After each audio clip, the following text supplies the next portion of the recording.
Hello everyone. Welcome to Study Smart IAS PCS. This is day 20 of your smart अध्ययन series. 20 दिन तक हमने इस सीरीज को कंटिन्यू रखा। 10 दिन और बचे हैं इसके बाद। ठीक है, आना तो मुझे कल चाहिए था, बट कल यहाँ पे गणपति का जुलूस निकल रहा था। गणेश चतुर्थी आ गई है ना, तो उसके जुलूस वगैरह निकल रहे थे, तो बहुत ज़्यादा शोर हो रहा था मेरे घर के नीचे, तो I could not record it. But आज हम रिकॉर्ड कर रहे हैं, तो आज हम डे 20 को सेलिब्रेट करते हैं और इस खुशी में डे 20 और डे 21 दोनों एक साथ करेंगे। डे 20 अभी आएगा, 11 बजे अपलोड हो गया है। डे 21 आप 4 बजे देख लेना, ताकि आप लोग का जो नुकसान हुआ है, जो लोग वेट करते हो स्मार्ट अध्ययन का और वीडियो 2 दिन से नहीं आया, तो आपको लगा होगा, तो आज 2 वीडियोज़ एंजॉय करूँ। 20 और 21 दोनों आज ही आएंगे, राइट। एक अभी आ रहा है, एक 4 बजे आएगा। अच्छा, ऐसा क्यों हो रहा है? क्योंकि मैं दिल से चाहता हूँ कि आपका सिलेक्शन हो, जो भी ये वीडियो देख रहे हैं उनका सिलेक्शन हो, अगर वो अच्छे से रिवाइज़ कर रहे हैं तो, और आपके दिल तक ये बात पहुँच रही है, राइट। तो आज का कमेंट सिर्फ इतना होना चाहिए कि दिल से दिल तक, दिल से दिल तक। कमेंट्स में लिखो, कमेंट सेक्शन को भर डालो, दिल से दिल तक। ओके, लेट्स सी कितने लोग को लगता है कि दिल से दिल तक बात पहुँच रही है। Lead bank scheme, lead bank नाम से समझ आ रहा है, कोई बैंक को लीड बैंक बनाने की बात हो रही है। गैजल कमेटी ने इसको रिकमेंड करा था 1969 में। उसके बाद नरीमन कमेटी ने भी यही बात बोली कि एक एरिया अप्रोच होना चाहिए पब्लिक सेक्टर बैंक्स को इनेबल करने के लिए, ताकि वो जो सोशल रिस्पॉन्सिबिलिटीज़ उनकी हैं वो निभा सकें। तो क्या किया गया इसमें? आरबीआई ने इम्प्लीमेंट करा इसको 1969 में। ऑब्जेक्टिव क्या था? कॉमर्शियल बैंक से कोऑर्डिनेट किया जाए डेवलपमेंटल एजेंसीज़ का, ताकि बेटर क्रेडिट फ्लो हो सके रूरल सेक्टर्स में और प्रायोरिटी सेक्टर्स में।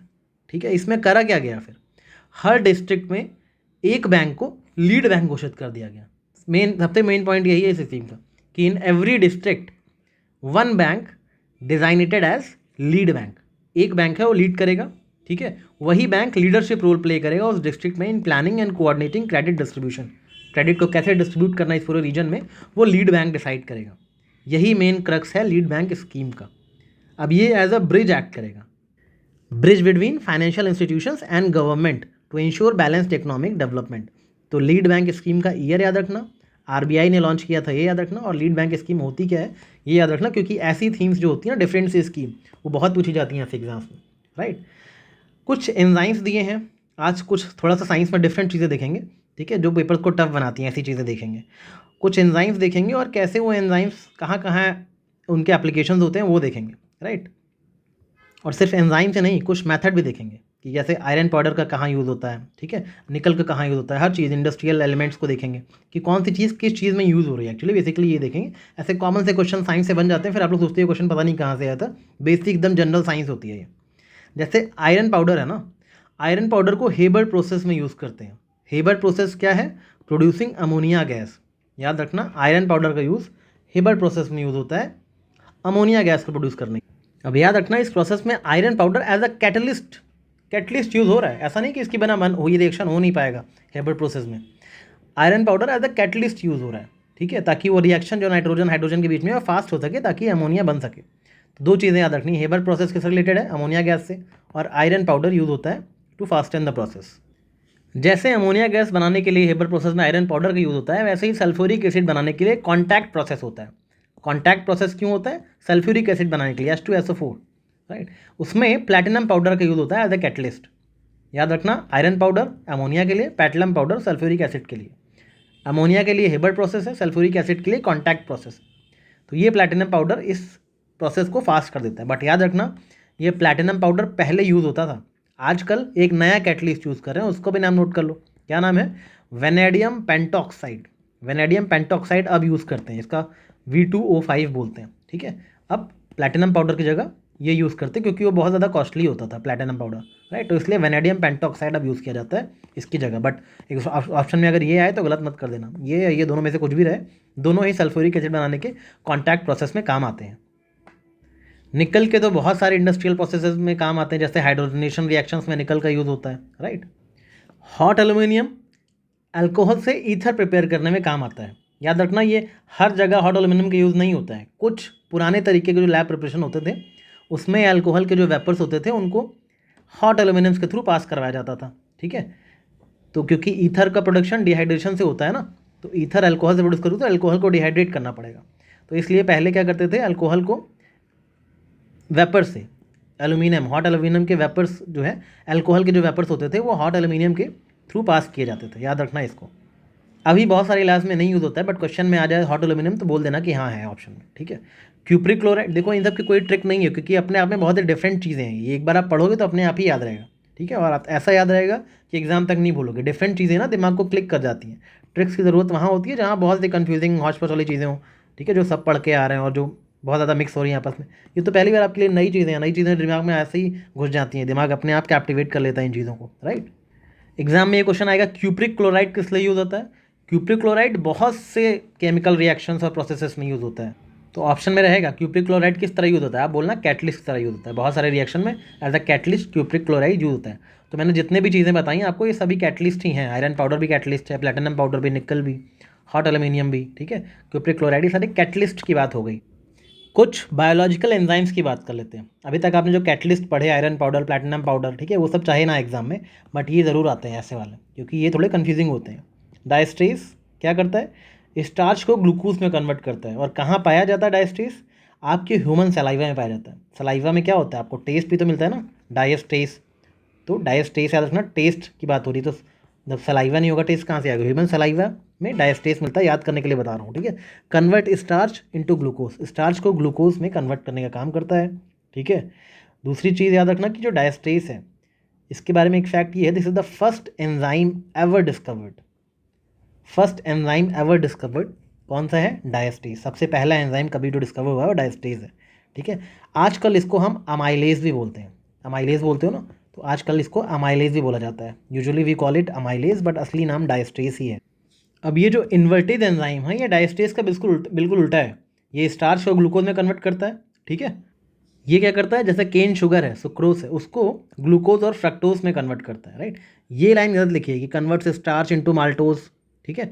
ये तो डायस्ट्रेस का काम है, स्टार्च को ग्लूकोज में, माल्टोज में कन्वर्ट करना, ये सब डायस्ट्रेस का काम है। इन्वर्टेज का काम ये नहीं है, तो ये लाइन कट कर देना, converts starch into maltose, right. याद रखना, इन्वर्टेज एंजाइम का मेन काम है केन शुगर को ग्लूकोज और फ्रक्टोज में कन्वर्ट करना, राइट। और ये भी याद रखना यहाँ पे कि ये जो ग्लूकोज और फ्रक्टोज है, इनके मिक्सचर को क्या बोलते हैं, इन्वर्ट शुगर। इन्वर्ट शुगर बोलते हैं ग्लूकोज और फ्रक्टोज के मिक्सचर को। इसीलिए जब केन शुगर को ग्लूकोज और फ्रक्टोज में कन्वर्ट कर दिया जाता है तो इन्वर्टेज एंजाइम के थ्रू होता है, याद रखना इसको, क्योंकि ये टुगेदर क्या कहला रहे हैं, इन्वर्ट शुगर। अच्छा, इसको इन्वर्ट शुगर बोलते हो क्या, ग्लूकोज और फ्रक्टोज के मिक्सचर को इन्वर्ट शुगर क्यों बोलते हैं, बताओ, कभी सोचा है रीज़न। ऐसे ऑप्शन में आ गया तो बिल्कुल अलग था रीज़न है इसका, आपको समझ नहीं आएगा।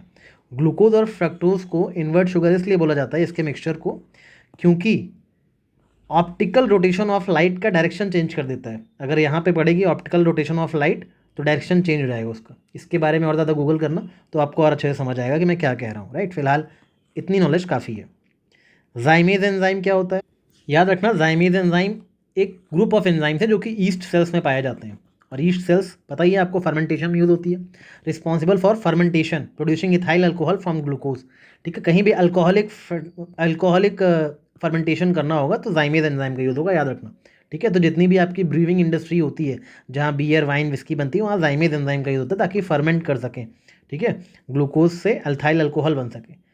और बेकिंग इंडस्ट्री में भी यूज़ होता है, ठीक है, क्योंकि ब्रेड राइस करने के लिए जब CO2 रिलीज होता है इसी वजह से होता है, CO2 को रिलीज़ करना पड़ता है ना ब्रेड को राइस करने के लिए, तो वो जाइमेज एंजाइम से ही होता है। उसमें भी ईस्ट की ज़रूरत पड़ती है हमें। और बायोफ्यूल जब बनाते हैं, बायोफ्यूल, उसमें भी फर्मेंटेशन करते हैं ना शुगर्स का इथेनॉल में, तब भी जाइमेज एंजाइम का यूज़ होता है। तो जाइमेज एंजाइम का यूज़ आपके ब्रीविंग इंडस्ट्री में है, बेकिंग इंडस्ट्री में है, बायोफ्यूल प्रोडक्शन में है, हर जगह है, राइट। तो एक चीज़ और ध्यान रखो, कुछ लोग बोल रहे थे सर पेन चेंज कर दो, ये दिखता नहीं क्या लिख रहा हूँ, मैं कुछ लिख ही नहीं रहा हूँ, मैं तो सिर्फ जो बोल रहा हूँ उसको सुनो आप, ठीक है। मैं कुछ नहीं लिखता हूँ यहाँ पे, ये सिर्फ ऐसे चलती रहती है पेन, सब कुछ लिखा हुआ है ऑलरेडी, आप सिर्फ सुनो मैं क्या बोल रहा हूँ, राइट। पेन पे ध्यान मत दिया करो ये क्या लिख रहा है, क्योंकि कभी कुछ लिखता नहीं हूँ मैं, बस ऐसे ऐसे पेन चलती रहती है, इससे मेरा फोकस बना रहता है लेक्चर में, दैट्स इट। तो अभी तक हमने मोटा मोटा 3 पढ़ा। एक हमने पढ़ा डायस्ट्रेस, जो कि स्टार्च को कन्वर्ट कर रहा है माल्टोज वगैरह में, ग्लूकोज वगैरह में, राइट। दूसरा हमने पढ़ा इन्वर्टेज, जो कि सुक्रोज को यानी केन शुगर को कन्वर्ट कर रहा है ग्लूकोज और फ्रक्टोज में। तीसरा हमने पढ़ा जाइमेज, जो कि आपके ग्लूकोज को कन्वर्ट कर रहा है अल्कोहल में फर्मेंटेशन के थ्रू। तीनों में डिफरेंस समझ आ गया, तीनों नहीं भूलोगे। तीनों एक जैसे हैं, याद रखना, जाइमेज, इन्वर्टेज और डायस्ट्रीज, तीनों में डिफरेंस याद रख लेना, कभी ना कभी पूछा जाएगा exam. Pepsin enzyme, pepsin enzyme हमारे जो प्रोटीन होते हैं उनको पेप्टाइड्स में ब्रेक करता है। स्टमक के अंदर प्रोटीन्स को पेप्टाइड्स में ब्रेक करने का काम पेप्सिन का होता है। तो पेप्सिन का काम क्या है? प्रोटीन को पेप्टाइड में ब्रेक करना है स्टमक के अंदर, नाम से पता चल रहा है। अच्छा, ये पेप्सिन एंजाइम एक्टिवेट कैसे होता है? It's a digestive enzyme, right, तभी तो प्रोटीन को डाइजेस्ट कर रहा है पेप्टाइड बना बना के। तो एक डाइजेस्टिव एंजाइम है पेप्सिन एंजाइम, और ये एक्टिवेट होता है हमारे स्टमक में। जो गैस्ट्रिक जूस होता है ना, क्या होता है गैस्ट्रिक जूस स्टमक में? HCl होता है, हाइड्रोक्लोरिक एसिड, HCl होता है ना हमारे स्टमक में। तो वही इस पेप्सिन एंजाइम को एक्टिवेट करता है। ये वैसे तो इनएक्टिव फॉर्म में होता है, बट HCl इसको एक्टिवेट कर देता है, राइट, पेप्सिन को। तो फिर ये प्रोटीन को पेप्टाइड्स में कन्वर्ट करने लगता है। अब ये जो पेप्सिन्स हैं, ठीक है, ये जो पेप्टाइड्स हैं, जो प्रोटीन को पेप्टाइड बना देना पेप्सिन ने, अब इन पेप्टाइड्स को अमीनो एसिड्स में कौन कन्वर्ट करेगा? वो होगा इरेप्सिन, ठीक है। पेप्सिन ने क्या किया? प्रोटीन को पेप्टाइड में कन्वर्ट करा, और इरेप्सिन ने क्या किया? पेप्टाइड्स को अमीनो एसिड्स में कन्वर्ट कर दिया। तो दोनों में डिफरेंस याद रखना बस। ट्रिप्सिन एंजाइम क्या कर रहा है? प्रोटीन को अमीनो एसिड्स में कन्वर्ट कर रहा है इन पैंक्रियाज, पैंक्रियाज में इसका रोल है, ठीक है। प्रोटीन को अमीनो एसिड में कौन कन्वर्ट कर रहा है? Trypsin, right. अब ये टाइलिन एंजाइम है, इसकी स्पेलिंग एक्चुअली ये होती है टाइलिन, ठीक है। टाइलिन नहीं है, PTIALIN है, बट बोलते टाइलिन ही है क्योंकि P साइलेंट होता है। तो टाइलिन एंजाइम जो होता है ये क्या करता है? Starch into glucose in human saliva. ये एक्चुअली हमारे सैलिवरी ग्लैंड से ही प्रोड्यूस होता है एंजाइम, हमारे सैलाइवा से ही प्रोड्यूस होता है ये एंजाइम, और स्टार्च को ग्लूकोज में कन्वर्ट करने का काम करता है, याद रखना। ह्यूमन डाइजेशन सबसे पहले माउथ से स्टार्ट होता है ना, तो ह्यूमन डाइजेशन बोलते हैं सबसे पहले कहाँ से स्टार्ट होता है? ह्यूमन का डाइजेशन माउथ से स्टार्ट होता है, हमारा सैलाइवा डाइजेस्ट करना शुरू करता है। तो ये जो एंजाइम है टाइलिन एंजाइम, ये फर्स्ट एंजाइम है इन ह्यूमन डाइजेशन। ऐसे भी क्वेश्चन आ सकता है कि ह्यूमन डाइजेशन में यूज़ होने वाला सबसे पहला एंजाइम कौन सा है? टाइलिन एंजाइम, क्योंकि ये माउथ में सलाइवा से ही स्टार्ट हो जाता है, सलाइवरी ग्लैंड से ही निकलता है, ठीक है, और वहीं से डाइजेशन शुरू कर देता है। लैक्टिक बैसिलस सबको पता है, मिल्क को लैक्टिक एसिड में कन्वर्ट कर देता है। कर्ड खाते हो आप, योगर्ट खाते हो, राइट, ये सब में लैक्टिक बैसिलिक एसिड की वजह से होता है, लैक्टोबैसिलस की वजह से बनता है। कुछ इंडस्ट्रियल मेथड्स हैं, वो जान लो किस लिए यूज़ होते हैं। ऑक्साइड्स ऑफ नाइट्रोजन तो पता ही आपको, केमिकल इंडस्ट्रियल एप्लीकेशन बहुत सारे यूज़ होंगे नाइट्रोजन के ऑक्साइड्स के। लेड चैम्बर मेथड किससे रिलेटेड है? सल्फ्यूरिक एसिड को मैन्युफैक्चर करने से रिलेटेड। लेड चैम्बर मेथड किससे रिलेटेड है? सल्फ्यूरिक एसिड को मैन्युफैक्चर करने से रिलेटेड है, याद रखना। डेकॉन मेथड क्लोरीन गैस को प्रोड्यूस करने से related. Deacon method chlorine gas, और lead chamber method sulphuric acid, दोनों में डिफरेंस है, याद रखना। क्वेश्चन आ जाए तो गलत मत करना, ये तो ऐसे ही है, ये तो पता ही है आपको, ठीक है। लेड चैम्बर मेथड है सल्फ्यूरिक एसिड का है, और डेकॉन मेथड क्लोरीन का है, इतनी चीज़ें याद रखिए। चलो बहुत हो गई साइंस, अब थोड़ा हिस्ट्री पे आ जाओ वापस, ठीक है। मुगल लिटरेचर और उनके ऑथर्स को देख लो। मुगल के टाइम में कौन कौन से फेमस बुक्स थे, उनके कौन से ऑथर्स थे, नाम याद कर लो फटाफट, ठीक है। बाकी सल्तनत वगैरह तो मैं याद करवा चुका हूँ, एक बार मुगल्स के भी देख लो। मजमाउल बहरीन, दारा शुकोह, कैसे याद रखोगे? कोई डरा हुआ है, सूखा हुआ है, सबको लगता है कि डरा हुआ सूखा हुआ है दारा शुकोह, ठीक है, बट एक्चुअली में वो कहता था कि मैं डरा हुआ सूखा हुआ नहीं हूँ, मैं हमेशा मज़े में रहता था, मैं तो बस बहरे होने की एक्टिंग करता था, मैं तो बस मज़े में रहता था, मैं बस बहरे होने की एक्टिंग करता था, ठीक है, मैं बस एक्टिंग करता हूँ, मुझे को सुनाई नहीं दे रहा, दिखाई नहीं दे रहा, मैं रहता बहुत मज़े में था, इसलिए लोगों को लगता है कि मैं डरा हुआ हूँ और सूखा हुआ हूँ, ठीक है। जो ग्रंथ वाले होंगे उनको समझ आ रहा होगा मैं ये चीज़ मैंने कहाँ पढ़ाई थी, किस चैप्टर में, राइट। दारा शिकोह वाली कहानी, उसमें ये सेम ट्रिक मैंने बताई है। फिलहाल आप लोग इतना समझ लो, अगर डरे हुए सूखे हुए हो तो इसका मतलब ये नहीं सच में डरे हुए सूखे हुए, इसका मतलब आप चीज़ों को इग्नोर कर रहे हो, बहरे होने की एक्टिंग कर रहे हो और खुद मज़े में हो, इस तरह से ये याद रखना। ताजुल मसीर हसन निज़ामी, कैसे याद रखो? कहीं पे ताज़ा ताज़ा कोई मसला हो गया किसी की लाइफ में, किसी के लाइफ में ताज़ा ताज़ा कोई मसला हो गया, कोई दिक्कत आ गई, और वहाँ पे आपको हंसी आ रही है, आप हंस रहे हो उसके मसले में, तो आपको लोग क्या कहेंगे? तुम्हारी हंसी ना यहाँ पे जम नहीं रही है, हंसी निज़ामी, हंसी जम नहीं रही तुम्हारी। ताज़ा ताज़ा मसला हुआ है, तुम आके हंस रहे हो, ये जम नहीं रहा किसी को। तो ताज़ा ताज़ा मसला हुआ है तो हंसा मत करो, क्योंकि हंसी नहीं जमी, हंसी जम नहीं रही तुम्हारी, ठीक है। हसन निज़ामी, ताजुल मसीर, ऐसे याद रखना। आलमगीर नामा, मोहम्मद काजिम, ये मोहम्मद काजी के तौर पे याद रख सकते हो। तो सिंपल है, क्या जी क्या आलम है, क्या जी क्या आलम चल रहा है तुम्हारा, तो क्या जी आलम, बस आलम क्या जी, ऐसे याद रखना। नुस्खाए दिलखुशा, भीमसेन, याद रखना, जहाँ पे दिलखुशा वर्ड आ जाए मतलब भीम से रिलेटेड बॉडी। भीम कौन थे महाभारत में? याद है ना, खूब बॉडी बनाते थे, खूब वर्जिश करते थे, तो हमेशा उनका दिल खुश रहता था, क्योंकि इतना ज़्यादा कार्डियो कर रहे हैं, इतना ज़्यादा वर्कआउट कर रहे हैं, तो दिल तो खुश रहेगा ही ना। तो जहाँ पे दिलखुशा रहे वो भीमसेन की बात। देखो आगे एक और है, तारीख दिलखुशा, फिर भीमसेन है, ठीक है। तो भीमसेन मतलब दिलखुशा। चाहर चमन चंद्रभान ब्राह्मण, चंद्रभान ब्राह्मण राइटर थे चाहर चमन के, कैसे याद रखोगे? नाम से ही पता चल रहा है, चाहर चमन चंद्र, चाहर चमन चंद्र, याद कर लो ऐसे ही। फुतूहिती आलमगीरी, फुतूहिती आलमगीरी किसने लिखी? ईश्वर दास नागर ने। ऊपर काजी ने पूछा था ना, काजी ने पूछा ना क्या जी क्या आलम है, तो आप अप्लाई करते हो कि आपने ईश्वर की फ़ोटो हटा दी है सारी और पूछ रहे हो क्या आलम है। ईश्वर की फ़ोटो हटा दी फिर पूछ रहे हो क्या आलम है। तो काजी ने ईश्वर से फ़ोटो हटा दी, इससे आपको ज़रा आपत्ति थी, तो काजी ने पूछा भाई क्या आलम है आजकल, तो आपने बोला ईश्वर की तुमने फ़ोटो हटा दी है और बोल रहे हो क्या आलम है, ये कैसा क्वेश्चन है। खुलासत तारीख सुजन राय भंडारी, ठीक है, नाम से ही लग रहा है सुजन राय एक ऐसे इंसान है जो खुलासे कर देते हैं लोगों के, एक तारीख देख नोट करके रखते हैं, उसी तारीख को सबके खुलासे कर देते हैं। तो सुजन राय खुलासे कर देते हैं, कैसे याद रखोगे? 100 जनों से पहले राय लेते हैं कि क्या ये बात सच है जिसका मैं खुलासा करने वाला हूँ, तो 100 जनों से राय लेने के बाद खुलासा कर देते हैं बहुत बड़ा बड़ा किसी एक पर्टिकुलर तारीख को, तो खुलासा तारीख सुजन राय। ताबागती इकबारी निज़ामुद्दीन अहमद, कैसे याद रखोगे?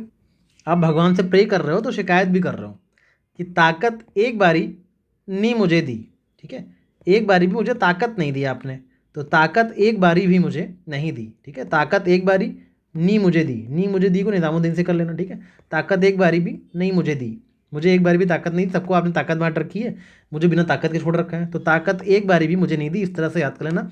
सारे ट्रिक्स को तुरंत रिवाइज कर लिया करो ताकि आपके सबकॉन्शियस में फीड हो जाए, तो नहीं भूलोगे, ठीक है। इकबाल नामा जहांगीरी किसने लिखा? मुइतमद खान ने, कैसे याद रखोगे? जहाँ में एक बार तो मेरा नाम ज़रूर होगा भले ही मौत के बाद हो, जहाँ में एक बार मेरा नाम ज़रूर होगा भले ही मौत के बाद हो, मौत के बाद मोइतमाद, जहाँ में एक बार नाम ज़रूर होगा मौत के बाद ही चाहे हो, मोइतमाद मौत के बाद, ऐसे याद रख लो बस। याद करने से मतलब बहुत ज़्यादा मत सोचा करो कि पॉजिटिव है कि नेगेटिव है, याद कर लो, हो गया काम, निकल गया, ठीक है। बादशाह नामा किसने लिखी? अब्दुल हामिद लाहौरी ने लिखी। तो बादशाह नामा एक ही किताब का नाम है, ठीक है। बादशाह जहाँ जहाँ भी जा रहे हैं, ठीक है, थोड़ा सा दिक्कत हो रही है उनको पेट में, नाम है ना बादशाह नामा, तो जहाँ जहाँ जा रहे हैं उनका नाम मतलब थोड़ी दिक्कत हो रही है पेट में, तभी उनका नाम बादशाह से बादशाह हो जा रहा है हर जगह, राइट।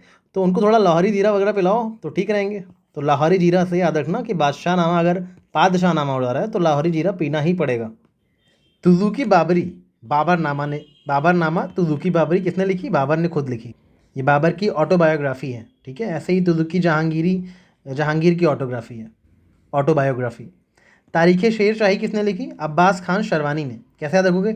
शेरवानी होती है ना, शेरवानी, तो शेर की शाही शेरवानी, ये तो नाम से ही पता लग रहा है। हुमायूं नामा किसने लिखा? गुलबदन बेगम ने लिखा, ये तो बहुत फेमस है, आपको याद भी होगा और बहुत बार क्वेश्चन आ चुका है। तो आज के लेक्चर में इतना ही रखते हैं, मिलते हैं नेक्स्ट लेक्चर में जो कि शाम को 4 बजे है। Till then take care, keep revising and all the best for preparations. Thank you.